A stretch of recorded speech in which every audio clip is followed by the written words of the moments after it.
मुस्लिम जज बैठा था, तो मुस्लिम जज ने ही अगर फैसला दिया राम मंदिर पक्ष में, तो फिर राम मंदिर का विरोध क्यों हो रहा है आज तक? बयान दे रहे हैं बाबरी बनाएंगे, राम मंदिर ढाएंगे, ये लोग कौन है? ये क्यों नहीं संविधान का पालन कर रहे हैं? क्यों नहीं कोर्ट के फैसले का पालन? जितने भी आज सीजीआई जो बैठे हुए हैं, ये कांग्रेस के पाले हुए हैं और कांग्रेस के छोड़े हुए जज बैठाए हुए हैं। कांग्रेस के टाइम पे इनकी नियुक्ति हुई है और ये कहीं ना तो कहीं कांग्रेस का ही समर्थन में वो करते हैं। मैं शर्मिंदा हूँ कि इस तरह से, जिस तरह से सुप्रीम कोर्ट जो वक्फ की सुनवाई के लिए एक दिन का टाइम भी नहीं लेता, इनको विरोध करना चाहिए हलाला का। ये हलाला का विरोध नहीं करेंगे क्योंकि हलाला का पूरी रात मजा आता है इनको हलाला का विरोध करना चाहिए। असल में अगर सच्चा मुसलमान होगा तो हलाला का विरोध करेगा। नमस्कार, मैं आकाश कुमार और आप देखना शुरू कर चुके प्रिंसिपल ऑफ न्यूज। जिस तरीके से सुप्रीम कोर्ट बनाम पार्लियामेंट हो रहा है, पार्लियामेंट के जो नेता हैं, बीजेपी के नेता हों, उन्होंने भी कह दिया कि सुप्रीम कोर्ट अपना काम अपने तक ही रखे। जिस तरीके से 142 अभी उपराष्ट्रपति का भी आपने बयान देखा होगा, जगदीप धनखड़ जी ने यह कहा कि सुप्रीम कोर्ट सेक्शन 142 का गलत उपयोग कर रहा है।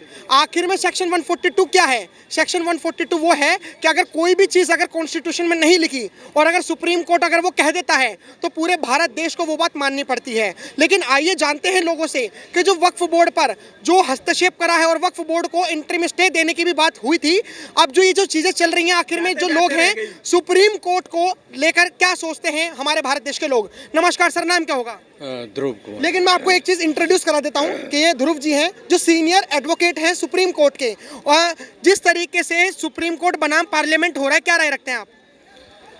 देखिए, सुप्रीम कोर्ट अभी जो वक्फ बोर्ड के इशू पर जो है, अभी तक कोई द फाइनल डिसीजन नहीं आया है। लेकिन जो डिबेट 77 जो पिटिशंस पड़े हैं वक्फ बोर्ड के अमेंडमेंट के बाद, तो उसमें जो ऑब्जर्वेशंस जो आए हैं, डिस्कशंस एंड डिबेट्स दोनों पक्ष का हुआ, और जो सीजेआई और 3 जजों के बेंच थे, संजय कुमार एंड मिस्टर महादेवन और इनके विश्वनाथन और सीजेआई का जो ये ऑब्जर्वेशन आया, तो उसमें सवाल जो तलखियाँ थी, उस तलखियों से लोगों को वहाँ जो बैठे हुए ओवैसी और ये जो क्या नाम है उनका सीनियर काउंसिल्स थे, कपिल सिब्बल एंड वगैरह वगैरह जो थे, उनको लगा मैं तो जीत गया जी केस। हाँ, लेकिन ऐसा कुछ कुछ नहीं होने जा रहा है। और दूसरी बात ये देखिए, आपने जो अभी कहा कि सेक्शन 142,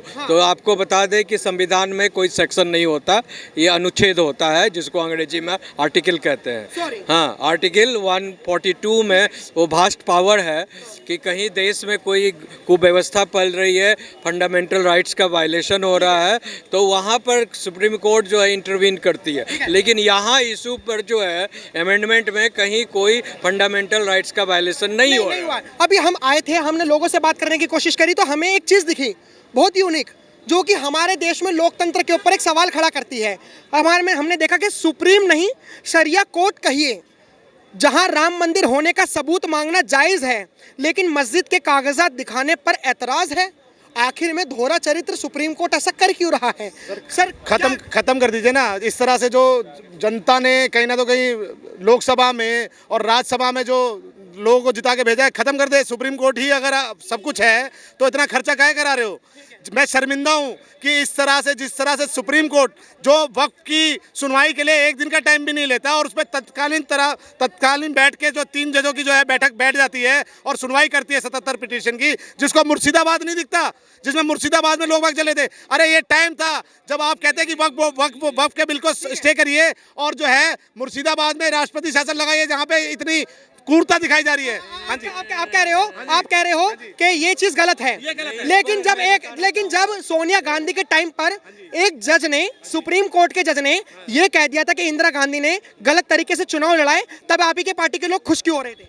नहीं, इसका मुझे नॉलेज नहीं है सर, इसका मुझे नॉलेज नहीं है। इसका मैं बताता हूं। सुनिए, इन्होंने जो कहा कि सुप्रीम कोर्ट ने जो है, क्या बोला आपने, जिसने वक्फ की तो सुनवाई कर ली, मगर वहीं मुर्शिदाबाद जलता हुआ नहीं दिखा।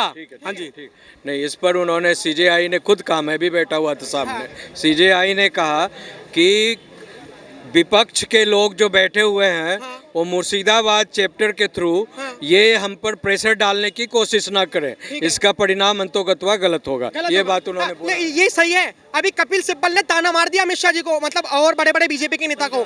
उन्होंने कहा कि सुप्रीम कोर्ट पे जो आज तुम लालछन लगा रहे हो ना, ये वही सुप्रीम कोर्ट है जब उसने इंदिरा गांधी के चुनाव को गलत, रायबरेली की जो सीट से वो लड़ रही थी, उसने उसको गलत तरीके से ठहरा दिया और उनकी संसदीय रद्द कर दी। किसने कहा था ये सुप्रीम कोर्ट ने कहा था, इसीलिए उन्होंने इमरजेंसी लगाया था। कपिल सिब्बल कह रहे हैं ये इलाहाबाद हाई कोर्ट का फैसला था, इलाहाबाद सुप्रीम कोर्ट ने सुनने से मना कर दिया था। क्या बात करते हैं, क्या बात करते हैं? सुप्रीम कोर्ट क्या बात कैसे कर सकते हैं? इलाहाबाद हाई कोर्ट का फैसला था, सुप्रीम कोर्ट हाई कोर्ट के फैसले को सुप्रीम कोर्ट ने रखने से मना कर दिया था। इंदिरा गांधी का अगर फैसला रद्द हो गया होता तो इमरजेंसी कैसे लगा देती है? इस देश में यही तमाशा चल रहा है कि गधा वकील है और गधे नेता है। इस देश में क्या बोलूं मैं इसको, जिस देश में इतना है, जिन लोगों को नहीं मालूम है कि जिसकी सांसद ही नहीं होगी वो प्राइम मिनिस्टर होकर इमरजेंसी कैसे लगाएगी। ठीक है, तो देखिए ऐसा है, इस देश में झूठ बोला जाता है और झूठ ही बोला जाएगा। 1 मिनट, सुप्रीम कोर्ट जो है वो ऐसी कोर्ट है जहां इनका कोलेजियम सिस्टम है, दुनिया में कहीं नहीं है। ठीक है, ये सरकार के किसी फैसले को नेल और वाइड करने की कैपेसिटी रखते हैं जो अधिकार इनको नहीं देता है। ठीक है भैया, ये क्लियर मेंशन है, सर्वसम्मति से फाइनल फैसला 2015 का है कि रूल्स बनाने का राइट्स केवल और केवल संसद को है। ठीक है, सुप्रीम कोर्ट कहती है भैया हम अपना जज अपने चुनेंगे, तुमसे क्या मतलब।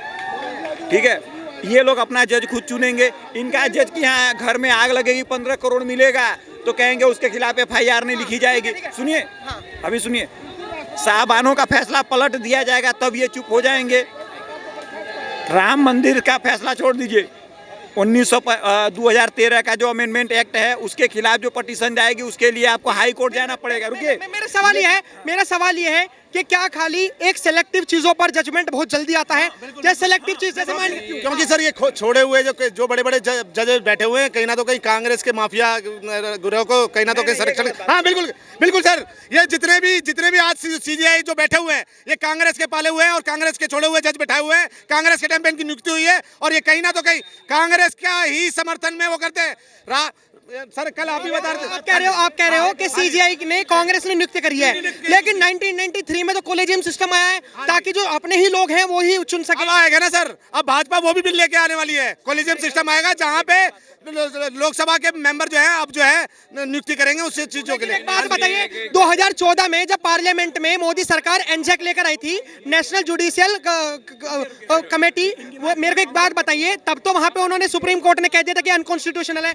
मेरा सवाल बस यही है कि क्या मंदिरों के कागज दिखाने हैं और वक्फ बोर्ड के कागज की जरूरत नहीं, मैं कहता रहा हूँ सर कि उनको पता है ना, इतने जो पिटीशन जारी है ये कहीं ना तो कहीं वक्फ के पैसे जो कमाए हुए हैं और मोटे मोटे पिछवाड़े वाले जो इस पे टेक के अपनी कमाइयाँ कर रहे हैं, ये कहीं ना तो कहीं वहीं से छोड़े हुए जो है पिटीशन है। और मैं कह रहा हूँ कि देश का मुस्लिम ये वक्फ बिल से खुश है। आप देखो, इस बिल का स्वागत किया गया था, चाहे वो बिहार हो चाहे मध्य प्रदेश हो, ये कहीं भी जो है बम पटाखे और मिठाइयाँ बांट के इस बिल का स्वागत हुआ है। ये कहीं ना तो कहीं मुस्लिमों को गुमराह करने वाली बात है, ये कहीं ना तो कहीं इनके हित में बिल है। इनको विरोध करना चाहिए हलाला का, ये हलाला का विरोध नहीं करेंगे क्योंकि हलाला का पूरी रात मजा आता है इनको हलाला का विरोध करना चाहिए। असल में अगर सच्चा मुसलमान होगा तो हलाला का विरोध करेगा। आप मुसलमान पे गलत चल गए। हमारा सवाल एक ही है, पार्लियामेंट बनाम सुप्रीम कोर्ट और सुप्रीम कोर्ट बनाम पार्लियामेंट।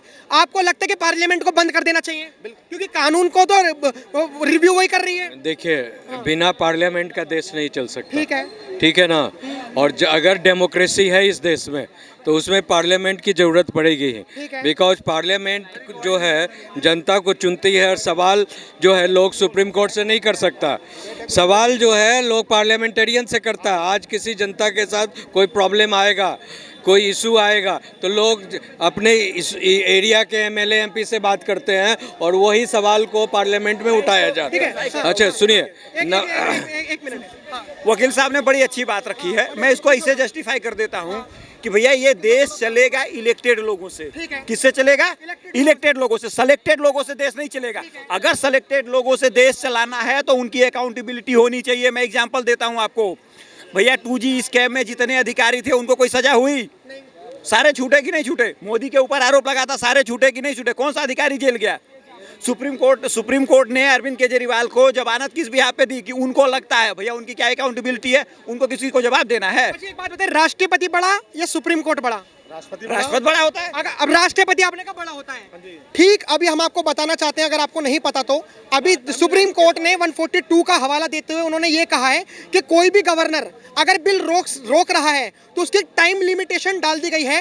अब अगर वो गवर्नर अगर राष्ट्रपति प्रेसिडेंट के पास भी अगर बिल भेजता है तो प्रेसिडेंट के लिए भी टाइम लिमिट 3 महीने दे दी गई है। इसीलिए उपराष्ट्रपति जगदीप धनखड़ जी ने एक बात कही कि सुप्रीम कोर्ट को राष्ट्रपति को आदेश देना कि किस तरीके से चलना है, किस तरीके से नहीं चलना है, ये बहुत गलत है और 142 का गलत इस्तेमाल हो रहा है। हम जानते हैं वकील साहब से कि सेक्शन 142 का गलत इस्तेमाल हो रहा है। ये 100% it's a kind of nuclear bomb, you know that misuse of the power of a court jurisdiction. और राष्ट्रपति सर्वोपरि है, इस देश का संविधान का भी मालिक वही है, कस्टोडियन ऑफ द संविधान है, समझे ना। और उसमें जो इस तरह से मात्र 2 बेंच के जजों ने, वो इवन कोई कॉन्स्टिट्यूशनल बेंच ने ऑर्डर नहीं दिया है, मात्र 2 बेंच के जजों ने ये पास कर दिया ऑर्डर कि आप जो है टाइम फ्रेम में बांध दिया गवर्नर को और राष्ट्रपति को कि अगर कोई रिकमेंडेशन जाता है तो you have to clarify within जो 3 months। That was not under the jurisdiction of supreme court. ठीक है, मेरे को एक चीज बताइए, आपने कहा कि प्रेसिडेंट बड़ा, अब तो सुप्रीम कोर्ट ने प्रेसिडेंट को भी आदेश दे दिए कि 3 महीने तक कोई भी बिल आए तो पास कर दो और नहीं करे तो हम उस पर जुडिशरी कार्रवाई करेंगे। कैसे करेगा जुडिशरी कार्रवाई? दिमाग खराब है आपका क्या? हाँ, सुप्रीम कोर्ट का बयान ये है। तो सुप्रीम कोर्ट का बयान 2 जज का है, यहाँ संविधान की जो है कोई कॉन्स्टिट्यूशनल बेंच ने कुछ नहीं दिया है। लेकिन एक ही जज ने इंदिरा गांधी की भी सीट हिलाई थी। तो उससे क्या हुआ है? इंदिरा गांधी के पास सुनिए, एक बात सुन लीजिए, सुनिए। अभी इंदिरा गांधी ने इमरजेंसी लगाई, सुप्रीम कोर्ट कुछ बोला? वही मैंने आपको बताया है, वही आपको बताया है कि ये वो सुप्रीम कोर्ट है जहाँ पे निहायत ही गंदे लोग बैठे होते हैं, जो केवल और केवल उनके साथ खड़े होते हैं जो लोग संविधान को मानते हैं। और ये सुप्रीम कोर्ट वालों की बात कर रहे हैं। मैं आपको इन्होंने अभी बात कही कि सुप्रीम कोर्ट बिका हुआ, मैं उसको नहीं जाता। सुप्रीम संविधान कंपनसेट करता है, उनको पता है कि अगर हमने इनकी बात नहीं सुनी, कल को 20,000 भीड़ आएगी, हम कॉन्स्टिट्यूशन और संविधान और न्याय का जस्टिस दिखाते रहेंगे, हमारा गला 6 इंच छोटा करके निकल जाएंगे। तो ये डर सुप्रीम कोर्ट को है, इसलिए मुसलमानों का फैसला वो बड़े आसानी से सुन लेते हैं। ये ओवैसी जी बोलते हैं कि हमारे धर्म में दूसरे धर्म का कोई बंदा नहीं आएगा। सर ने अभी एक छोटी सी बात बोली थी कि सर आप मेरे को एक चीज़ बताओ कि आपको वक्फ के बिल में 2 हिंदू नहीं चाहिए, मगर वही वक्फ की सुनवाई 3 हिंदू जज करें, वो आपको एक्सेप्टेड है। तो आप समझो ना सर कि ये दोहरा चरित्र है, ये दोहरा चरित्र है, इसी चीज़ का विरोध है। मैं आपको बता देता हूँ कि झारखंड में जो वो करें, अयोध्या में मुस्लिम बैठे थे जज, वो गलत था। सवाल सही बात। मुस्लिम जज ने भी कहा था कि अयोध्या का राम मंदिर बना लो। अयोध्या की में तो ये गलत है क्या? ये गलत है, सही। इन्होंने लिख दिया कि सुप्रीम नहीं सरिया कोर्ट कहिए, ये सरिया कोर्ट है, सुप्रीम कोर्ट नहीं। ये सही है इनकी बातों का। राम मंदिर का कागज मांगता है और वही कहता है कि मस्जिदों का कागज नहीं ये बात हम बताओ भैया। नहीं, इन्होंने कहा मुस्लिम जज बैठा था, तो मुस्लिम जज ने ही अगर फैसला दिया राम मंदिर पक्ष में, तो फिर राम मंदिर का विरोध क्यों हो रहा है आज तक? मैं आपको क्यों हो रहा है पूछिए। सुनिए, क्यों नहीं हो रहा? मुस्लिम जज जो मुस्लिम कमेटी में थे, जज अरे एक मिनट भाई, जिसके पास सुनिए, आना बोलिए। भाई आप तो हैं, फिर विरोध का हो रहा। आपने मुसलमान जज की बात करी, फिर वो लोग आकर के जो बयान दे रहे हैं बाबरी बनाएंगे, राम मंदिर ढाएंगे, ये लोग कौन है? ये क्यों नहीं संविधान का पालन कर रहे हैं? क्यों नहीं कोर्ट के फैसले का पालन? जगह दे दी फिर भी नहीं मान रही है। कौन? हिंदू? राम मंदिर हिंदू को तो मिल गया ना, मुस्लिम। आप किसके साइड हो? हिंदू। तो आप जो कह रहे हो, अभी इन्होंने लिख रखा है कि सुप्रीम ने सरिया कही है। वक्फ बोर्ड के ऊपर जो सुप्रीम कोर्ट ने टिप्पणी करी है, सही है गलत है? वक्फ बोर्ड ने कहा कि ये थोड़ा अनकॉन्स्टिट्यूशनली कहा नहीं है, उन्होंने कहा कि जो आर्टिकल 26 है उसका उल्लंघन हो रहा है। ऐसा कुछ नहीं है, ये सिर्फ हिंदू धर्म बस।